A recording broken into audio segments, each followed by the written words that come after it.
किसान भाई बहनों को झुमकी बहन का जोहार। और साथ ही साथ गंद्रू भाई की तरफ से भी किसान भाइयों को नमस्कार। हालचाल क्या है गंद्रू भाई? हालचाल बिल्कुल अच्छा है और हम कार्यक्रम की शुरुआत करने जा रहे हैं। तो चलिए कार्यक्रम की शुरुआत करते हैं कृषि समाचार से। बिल्कुल, आइए चलते हैं, देखते हैं कृषि समाचार। नमस्कार, कृषि समाचार में आपका स्वागत है। मैं हूं गौतम। आइए सबसे पहले नजर डालते हैं खास खबरों पर। VGTS और वेजफेड ने शुरू किया योजना। चैम्बर भवन में कृषि आधारित उद्योग कार्यशाला का आयोजन। सूकरों को खुरहा मुंहपका रोग से बचाने के लिए टीकाकरण जरूरी। और अब खबरें विस्तार से। सब्जी बीज और सब्जी उत्पादन के उन्नयन के लिए काम करने वाली संस्था VGTS लोहरदगा वेजफेड के माध्यम से रांची, रातू, मांडर एवं चान्हो में vegetable study for urban cluster में सब्जी उत्पादन योजना चला रही है। इस योजना के अंतर्गत अभी मटर के बीज उत्पादन सहित अन्य सब्जी फसलों की भी खेती की जा रही है। इस संबंध में VGTS के श्री सचिन कुमार महतो ने बताया। रांची जिले में चान्हो, रातू, मांडर प्रखंडों में vegetable institute for urban cluster में सब्जी के उत्पादन का एक योजना चल रहा है, जिसपे किसानों को मटर की खेती के लिए प्रोत्साहन और उस पे सीड प्रोडक्शन और हाइब्रिड की खेती करने के लिए किसानों को प्रोत्साहन रूप से देते हुए उन लोगों को योजना चल रही है। पिछले दिनों मांडर प्रखंड मुख्यालय में कृषि महोत्सव का आयोजन किया गया। इस महोत्सव में प्रखंड पंचायत प्रतिनिधियों सहित कृषि मित्रों ने भाग लिया। मौके पर मौजूद कृषि विशेषज्ञों ने किसानों को बताया कि सुई विधि से गेहूं और श्री विधि से धान की खेती करने से उपज में काफी वृद्धि होती है।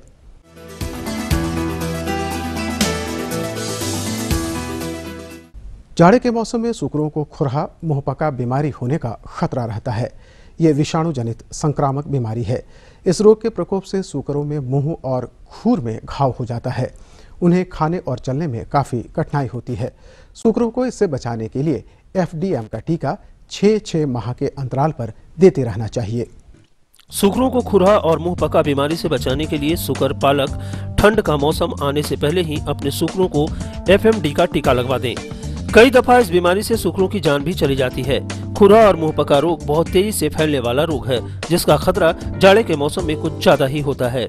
ठंड के मौसम में जो बीमारी होता है वो है FMD, जिसको खुरहा मुंहपका या खुरहा चपका जो बीमारी कहते हैं। ये भी बीमारी ठंड के मौसम में ज़्यादा देखने को मिलता है और ये बीमारी का लक्षण है कि सूकर के मुंह में और खुर में जो है वो घाव हो जाता है।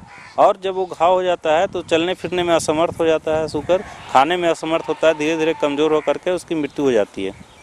तो इससे बचाने के लिए ठंड के मौसम से पहले जो है कि FMD का टीकाकरण करें और ये 6 महीना पर इसका टीकाकरण होता है। ठंड के मौसम से पहले करें, फिर 6 महीना के बाद फिर करें। तो इस तरह से 6 महीना पर अगर FMD का टीकाकरण करेंगे सूकरों में, तो इसमें जो है कि जो इस तरह से जो बीमारी होती है FMD बीमारी, खास करके बहुत ही खतरनाक बीमारी है, विषाणु जनित रोग है और ये तेजी से एक सूकर से दूसरे सूकर में फैलती है। आइए अब एक नजर डालते हैं कृषि जगत से जुड़ी कुछ खास गतिविधियों पर। पिछले दिनों राजधानी रांची स्थित चैम्बर भवन में कृषि आधारित उद्योग विषय पर एक कार्यशाला का आयोजन किया गया। मौके पर मौजूद कृषि विभाग के सचिव श्री AK सिंह ने उपस्थित लोगों को संबोधित करते हुए कहा, झारखंड के किसानों ने झारखंड को भारत के नक्शे पर दिखाया है कि कृषि के क्षेत्र में यदि सपोर्ट मिले सरकारी तंत्र से, एक्सटेंशन एक्टिविटीज हों, किसानों को समय पर बीज मिले, किसानों को सपोर्ट मिले, किसानों को मोटिवेशन मिले, किसानों को खाद मिले, तो किसान क्या करके दिखा सकता है। ये झारखंड के किसानों ने दिखाया। कृषि अनुसंधान केंद्र पलांडू द्वारा आयोजित इस कार्यशाला में राज्य के प्रतिष्ठित उद्योगपति और व्यवसायियों सहित बिरसा कृषि विश्वविद्यालय के कुलपति डॉक्टर MP पांडे, लघु उद्योग समूह के अध्यक्ष शरद कुमार पोद्दार एवं चैम्बर के अध्यक्ष रंजीत टेबड़ीवाल भी उपस्थित थे। एग्री बिजनेस के बारे में बताते हैं, क्या इसका कॉन्सेप्ट है, इसके पीछे किस तरह से है, कैसे इसकी कंप्लीट प्लानिंग की जाती है और इस प्रोजेक्ट का अगर हमें क्रियान्वयन करना है, इम्प्लीमेंटेशन करना है तो कैसे किया जाए। एक ही जगह पर हम तो आते हैं कि जो भी हमारे BPD यूनिट में आए उनको एक ऑफिस का स्पेस भी प्रोवाइड करते हैं। उनको सारी कंसल्टेंसी राइट फ्रॉम की कौन कौन सी टेक्नोलॉजीज हैं जो कि जो है किसान उसको जो है अपना सकते हैं, ले सकते हैं। सौंफ ठंडे मौसम का एक मसाला फसल है जो सामान्यतः मृदुल जलवायु में अच्छी उपज देता है। सौंफ के बेहतर उत्पादन के लिए राजेंद्र सौंफ, गुजरात सौंफ, UF32, PF35 और सौंफ S7 नामक उन्नत प्रभेद लगाएं। इन प्रभेदों वाले सौंफ की उत्पादन क्षमता औसतन 3 से 4 क्विंटल प्रति हेक्टेयर है।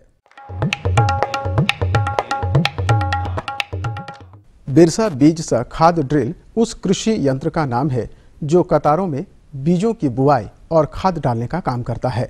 इसकी कार्य क्षमता 50 डिसमिल प्रतिदिन है। इसे बिरसा कृषि विश्वविद्यालय के कृषि अभियंत्रण विभाग द्वारा तैयार किया गया है। कृषि उपकरणों के निर्माण का उद्देश्य ही होता है काम में तेजी लाना और कृषि कार्य में किसानों का हाथ बटाना। एक फसल उपजाने के लिए किसान को कई काम करने होते हैं और सभी को एक निश्चित समय सीमा में ही समाप्त करना होता है। समय की पाबंदी को देखते हुए बिरसा बीज सह खाद ड्रिल नामक कृषि उपकरण किसानों के लिए काफी मददगार साबित हो सकता है। ये उपकरण इस मामले में भी महत्वपूर्ण है कि ये यंत्र तो एक है लेकिन दो काम निपटाने की क्षमता रखता है। ये खेतों में बीज और खाद डालने का काम करता है। इसकी कार्य क्षमता प्रतिदिन 50 डिसमिल है। आइए आज मिलते हैं सफलता के सोपान पे चढ़े एक ऐसे किसान से जिनका नाम है परमेश्वर महतो। ये सिथाल गांव के रहने वाले हैं और अभी आलू की खेती की तैयारी में लगे हुए हैं। कठोर परिश्रम, उन्नत खेती और बेहतर उत्पादन यही इनकी खेतीबाड़ी का मूल मंत्र है। झारखंड के बाजार को ध्यान में रखते हुए फसलों का चयन करते हैं। साथ ही साथ अपने पास उपलब्ध संसाधनों और सुविधाओं से किस फसल को सहूलियत से उपजा सकते हैं इसका भी ख्याल रखते हैं। ये अभी आलू की खेती की तैयारी में जुटे हैं। तो रांची में पता लगाते हैं तो वहाँ बोलता है कि नहीं 16 से 20 रुपया बैगन बेचता है, 20 से 25 रुपया फूलगोभी बिकता है और टमाटर जैसे 25 से 30 रुपया बिकता है। तो जैसे हमको यहाँ 15 रुपया मिलता है वहाँ 30 रुपया मिलता है। और अब एक नज़र राज्य के 3 प्रमुख शहरों के मौसम के मिजाज पर।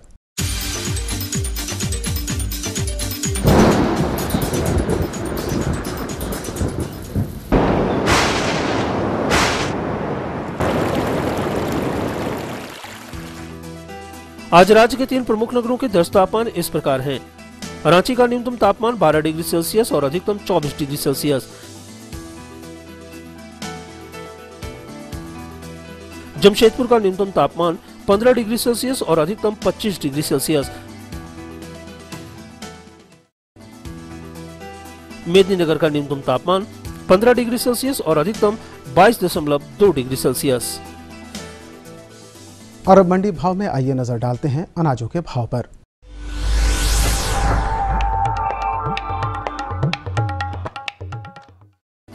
आज कृषि उत्पाद बाजार समिति पंडरा रांची में दर्ज किए गए विभिन्न खाद्यान्नों के थोक भाव इस प्रकार हैं।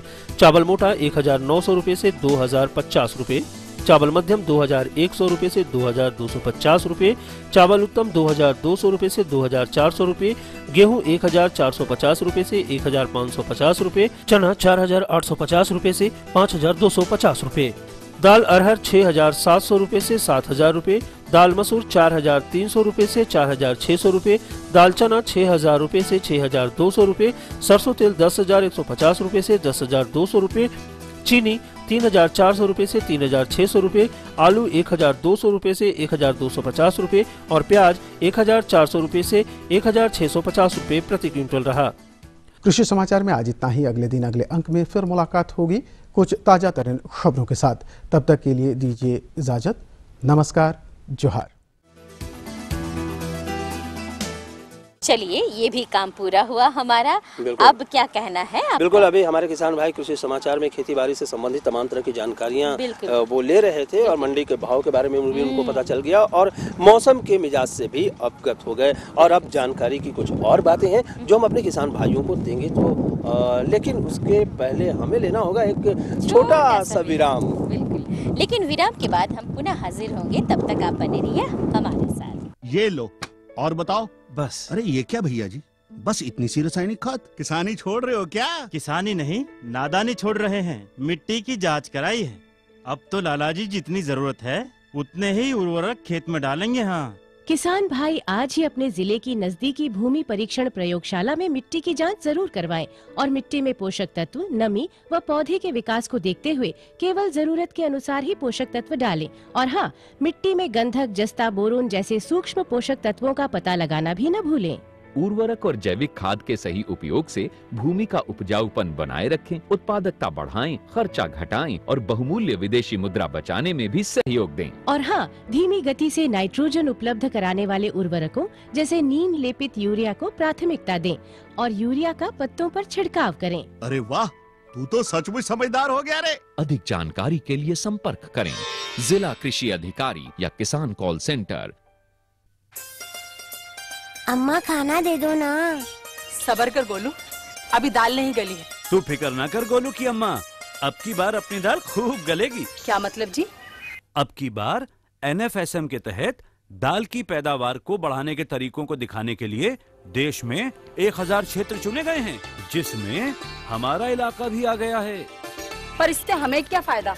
हमें 5 एकड़ खेती के लिए खाद और कीटनाशक के अलावा बढ़िया बीजों की एक मिनी किट भी मिलेगी। इतनी दाल का करेंगे क्या जी? अरे भगवान, सरकार ने दलहन का समर्थन मूल्य भी खूब बढ़ा दिया है और इनकी खरीद का भी पूरा इंतजाम कर लिया है। इससे आमदनी बढ़ेगी और फिर हमारा गोलू अच्छे स्कूल में जाकर के कृषि वैज्ञानिक बनेगा। हाँ, चलिए किसान भाइयों, विराम के बाद एक बार फिर से आपका स्वागत है हमारे इस कार्यक्रम में। लेकिन जानकारी का सिलसिला हम शुरू करेंगे झुमकी बहन, लेकिन उसके लिए हमें चलना होगा। बिल्कुल, कारू दादा और मंगरा दादा हमारा इंतजार कर रहे होंगे। तो क्यों किसान भाइयों, चलते हैं गाँव की ओर। चलिए।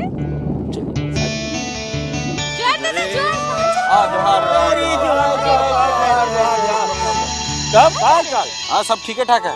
अरे आप ही लोग से मिलने के लिए आ रहे थे। अरे हम लोग जा रहे हैं, जो राम महतो है ना, हाँ, उसका बेटा वो कप सिरप के जगह पे कीटनाशक पी दिया।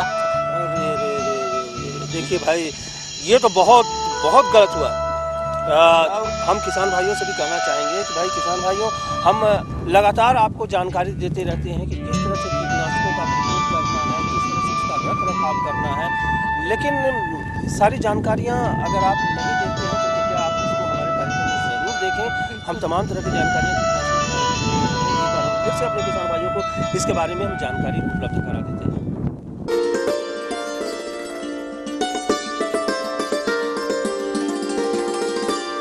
हम सभी किसान भाइयों को कीटनाशकों, उर्वरकों व अन्य संबंधित उपकरणों के इस्तेमाल करने से संबंधित जानकारियों के साथ साथ कुछ सावधानियां बरतने संबंधी जानकारी प्रदान करेंगे, अन्यथा कुछ परेशानियों का भी सामना करना पड़ सकता है। इसलिए जरूरी है कि हम कीटनाशकों और संबंधित उपकरणों का उचित ढंग से इस्तेमाल करें और अधिकतम लाभ के हकदार बने। इसके लिए जरूरी है कि हम कुछ हिदायतों का पालन करें, जैसे कि कीटनाशक को खरीदते समय उसकी असली पैकिंग और उस पर लिखी एक्सपायरी डेट की जांच अवश्य कर लें। कीटनाशकों और खाद्य वस्तुओं का साथ साथ परिवहन ना करें और ना ही उन्हें एक स्थान पर साथ साथ रखें। कीटनाशक को सिर पर रखकर, कंधे पर रखकर या फिर पीठ पर रखकर नहीं लाना चाहिए, क्योंकि इसके प्रभाव में आने वाले व्यक्ति की तबीयत खराब हो सकती है। कीटनाशक लाने ले जाने में इस्तेमाल किए जाने वाले वाहन को पानी से अच्छी तरह अवश्य धोएं, अन्यथा उसमें रखी जाने वाली वस्तुएं भी खराब हो सकती हैं। साथ ही इस वाहन का उपयोग अन्य खाद्य वस्तुओं के रखने के लिए ना करें, अन्यथा इसके विषैले प्रभाव के कारण बड़ी दुर्घटना हो सकती है। कभी कभी तो इस कारण मृत्यु भी हो सकती है। इस बात को हमेशा याद रखें कि कीटनाशक को घर से दूर स्टोर करें और उस जगह को ताला लगाकर रखें जहां कीटनाशक रखा गया है। कीटनाशक का इस्तेमाल करने से पहले उसके डिब्बे पर संलग्न पत्रक पर लिखी जानकारी अवश्य पढ़ें और इसकी उचित खुराक का ही इस्तेमाल करें। यह भी जरूरी है कि हम कीटनाशक की उचित मात्रा का ही प्रयोग करें। इसकी कम या ज्यादा मात्रा फसल को नुकसान पहुंचा सकती है। कीटनाशकों का घोल तैयार करते समय व उनके छिड़काव के समय हमेशा याद रखें कि बच्चे और जानवर इसकी पहुंच से दूर रहें, अन्यथा परेशानी हो सकती है। कीटनाशक घोल बनाने के बाद इसका इस्तेमाल शीघ्र कर लें, अन्यथा इसकी उपयोगिता कम होती चली जाती है।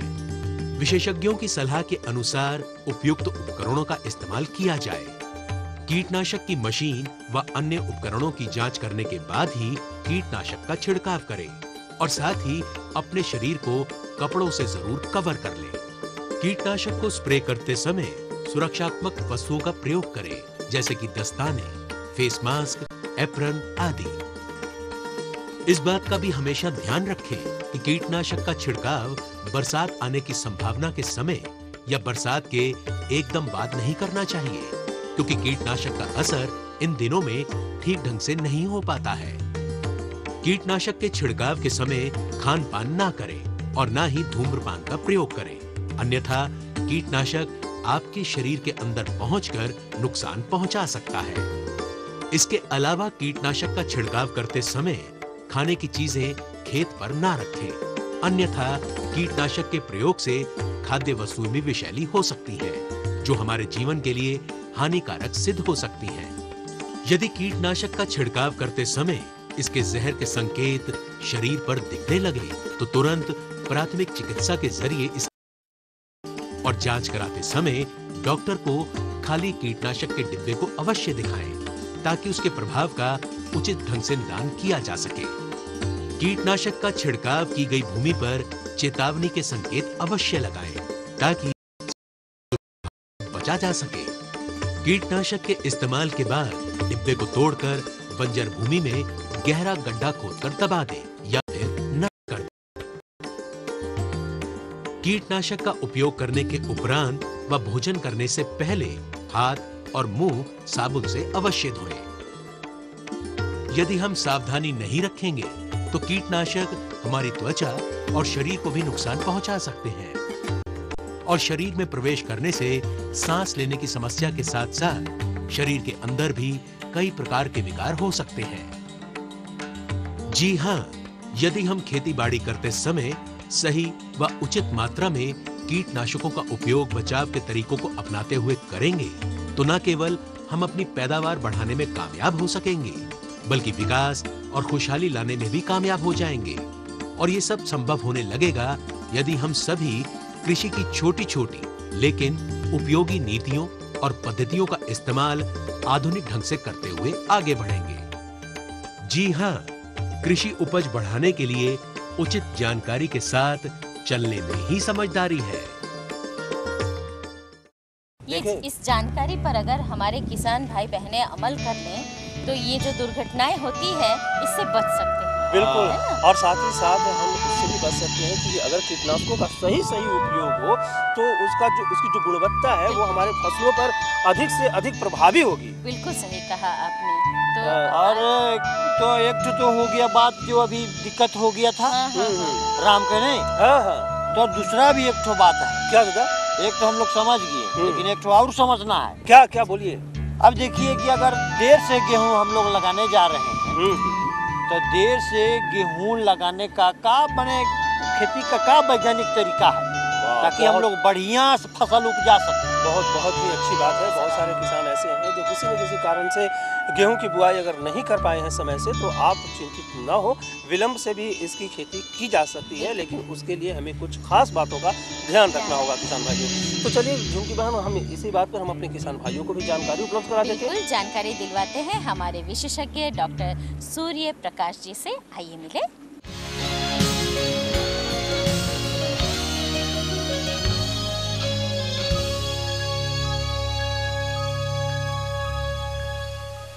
आज हमारे बीच हैं बिरसा कृषि विश्वविद्यालय के डॉक्टर सूर्य प्रकाश। आज हम इनसे जानेंगे कि गेहूं की फसल की देर से बुआई की वैज्ञानिक विधि क्या है। गेहूं की फसल जो है सो हमारे अगर किसान भाई देर से लगाना चाहते हैं, उनकी धान की कटाई देर से हुई है, तो उस खेत में भी अगर वो गेहूं लगाना चाहते हैं तो उसका उचित समय अभी आ गया है। जब उनके खेत में उनकी खेत खाली हो रही होगी, साथ ही धान की कटाई के साथ साथ खेत खाली हो रही है, तो मैं सबसे पहले कहना चाहूँगा कि जैसा गेहूं में कहा गया है कि गेहूं मैदा ढेला चना, गेहूं की तैयारी, खेत की तैयारी के लिए ज़मीन का तैयार करना बहुत ही आवश्यक है। तो जैसे हमारे खेत खाली हो रहे हैं तो 2-3 बार उसको ट्रैक्टर से जुताई कर दें, अच्छे हल से जुताई कर दें और उसके बाद बहुत, जिससे कि हमारी मिट्टी जो है सो मैदा के समान, इसका मतलब पूरे भुरभुरा हो जाए, जिसमें कि हमारे ऐसा इसलिए किया जाता है कि गेहूं की फसल की जर्मिनेशन जो है उसको सही हो, साथ ही अन्य जो उसकी अपना फिजियोलॉजी है वो सही से कंप्लीट हो सके। तो सबसे पहले यही कहना चाहूँगा कि गेहूं के खेत की तैयारी के लिए वो 2-3 बार कल्टीवेटर से या हल से जुताई कर दें, पटेला चला दें और उसके बाद उसकी तैयारी कर लें। दूसरी बात उसके बाद आती है कि हम फसल के प्रभेद का चुनाव। फसल के प्रभेद का चुनाव बहुत ही मुख्य भूमिका निभाता है। देर से बुवाई के लिए हम लोग अनुशंसा करते हैं, कुछ किस्में हैं जो कि उन्नत किस्में हैं, देर से बुवाई करने के बावजूद भी हमारे किसान भाई अच्छी फसल की पैदावार कर सकते हैं। इसमें हलना, DBW14 2-3 वैरायटी ऐसी है जो कि हम इसकी HUW 234, ये 3 वैरायटी हैं, 3 किस्में हैं जिसका कि अच्छा पैदावार हमारे किसान भाई इसको लगाने से कर सकते हैं। अब दूसरी बात आती है कि बीज कहाँ से किसान भाई खरीदें। तो हम किसान भाई से यही कहना चाहूँगा कि हमेशा क्वालिटी उत्तम श्रेणी के बीज को ही प्रयोग करें। ऐसा करने से उसके कैपेबिलिटी, जो पोटेंशियल होता है, जो जीनोटाइप का, जो किस्म का जो क्षमता है, उपज क्षमता है, वो हो पाता है। नहीं तो क्या होगा कि कहीं से बीज अगर हम खरीद लेंगे तो हमारी अंकुरन नहीं होगी सही से, उसकी सही पोटेंशियल नहीं मिल पाएगा, सही उपज हमारे नहीं मिलेगा।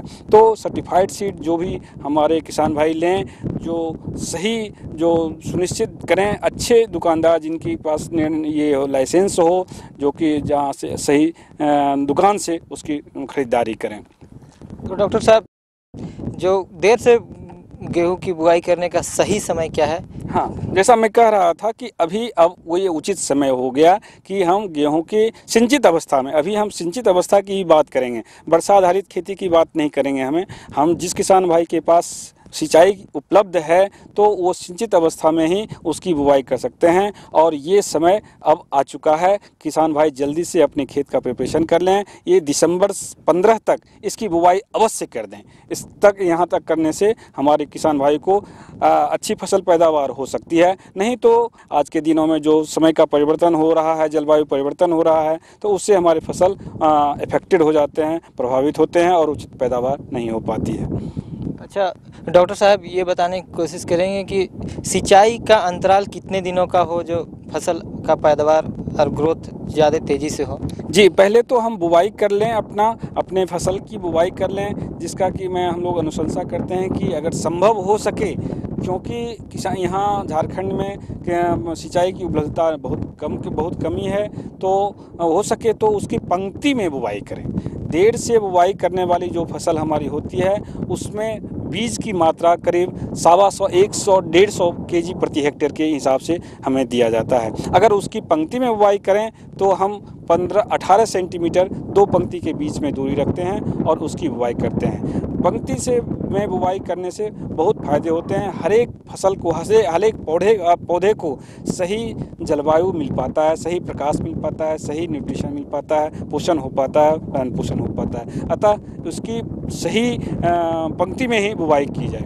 अब उर्वरक के लिए हम ये कहेंगे कि इसमें हम उर्वरक की कम मात्रा अनुशंसा करते हैं। 80 kg के करीब नाइट्रोजन इसमें प्रयोग करते हैं और 40 kg 60 kg के आसपास में एस्फो और पोटास के इसमें हम प्रयोग करते हैं। देर से बुआई की गई गेहूं की फसल में कितनी पानी की मात्रा की आवश्यकता होती है? किसान भाई हमारे 2 से 3 पानी अगर दे सकते हैं किसान भाई हमारे गेहूं की फसल में, तो पहला पानी जैसा कि हम 21 दिन के, जैसे बुआई के 20 से 25 दिन के अंतराल पे पहला पानी अवश्य दे दें। ये बहुत ही मुख्य अवस्था है फसल के लिए। इस अवस्था में जड़ निकलते हैं, क्राउन रूट इनिशिएशन स्टेज इसको बोलते हैं, इसमें और कल्ले भी निकलने लगते हैं। कल्ले का मतलब नीचे से जड़ से कल्ले फूटते हैं और जितने कल्ले हमारे गेहूं के पौधे से निकलेंगे उतना अच्छा पैदावार होगा। तो एक सिंचाई ये हो गई। दूसरी सिंचाई जब हमारे ये बनने लगते हैं, अब कल्ले निकलने के बाद जो बाली निकलने के समय होता है, पुष्पावस्था की समय आती है, उस टाइम ये कर दें। तो इस 2-3 सिंचाई हमारे किसान भाई कर दें, जो जिससे कि हमारी फसल पैदावार अच्छी हो पाएगी। देर से बुआई की गई गेहूं में कीटनाशक का प्रयोग कितनी मात्रा में करना चाहिए और इसकी ज़रूरत है या नहीं? कीटनाशक का कोई प्रयोग यहाँ नहीं कर सकता। जहाँ तक बात है दीमक की, दीमक हमारे झारखंड में लगता है, तो इसके लिए जिस समय हम बुआई करते हैं उस समय हम अगर लिंडेन का प्रयोग करें, लिंडेन अगर उपलब्ध नहीं हो तो क्लोरीपाइरीफॉस का स्प्रे कर दें। अगर खड़ी फसल में अगर ऐसा है कि दीमक जो है सो हरे पौधे को कोई डिस्टर्ब नहीं करता है, कोई नुकसान नहीं पहुंचाता है, वो जो सूखने लगते हैं फसल और उस समय जब बाद की अवस्था में जब हमारे पानी की कमी हो जाती है तब दीमक का प्रकोप होने लगता है, तो उस समय क्लोरीपाइरीफॉस का हम उसमें स्प्रे करते हैं, हर एक लाइन में उसको स्प्रे कर देते हैं, तो उससे दीमक का प्रकोप रुक जाता है। रोग की बात है तो इसमें नहीं के बराबर रोग लगता है हमारे झारखंड राज्य में। ऐसे 2-3 रोग हैं जो कि लूज स्मट कहलाता है, रस्ट रोग है, ब्लैक रस्ट, येलो रस्ट। तो इस सब के लिए हम किसान भाई को यही कहना चाहेंगे कि बीज का उपचार के समय ही इसका ये प्रयोग करें, ताकि बीटावैक्स, प्लांट वैक्स, बहुत सारे ऐसे रसायन हैं जिसका कि प्रयोग करने से बीज में फसल में रोग नहीं के बराबर आ पाता है। डॉक्टर साहब, पिछात गेहूँ लगने के बाद कितने दिनों के बाद उर्वरक का इस्तेमाल किया जाए? हाँ, इसमें जैसे विलम्ब से बुआई की फसल में कम से कम नाइट्रोजन का प्रयोग करते हैं हम लोग, और उसकी अगर ये पहला आधा हम बेसल में डाल देते हैं बुआई के समय और आधे जो है सो टॉप ड्रेसिंग में करते हैं। तो ये 25 दिन से 30 दिन जैसे पहला इरिगेशन हम देते हैं, पहली सिंचाई देते हैं, उस समय हम यूरिया का बुरकाव कर देते हैं अपनी फसल में, ताकि वानस्पतिक वृद्धि का वही समय होता है और उस समय अच्छी वानस्पतिक वृद्धि हो पाती है।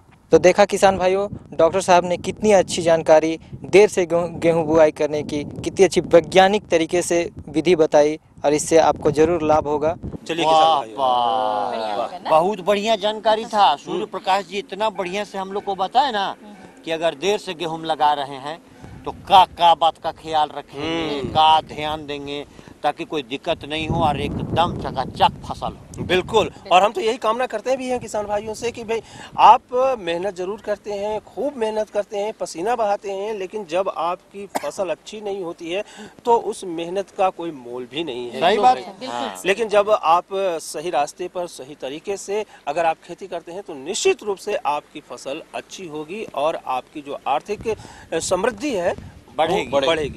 सही तो कहा। लेकिन अब हमें लगता है कि अब हमारा समय भी समाप्त होने वाला है। मुझे पता है आपका इशारा क्या करना है। हमें ये करना है कि आपको पता लिखवाना है, तो फटाफट कागज और कलम उठाइए और हमारा पता नोट कीजिए। हमारा पता है कार्यक्रम कृषि दर्शन, कृषि प्रकोष्ठ द्वारा केंद्र निदेशक, दूरदर्शन केंद्र, रातू रोड, रांची, पिन संख्या 834001। तो किसान भाइयों, इसी के साथ हम सबको दीजिए इजाजत। नमस्कार।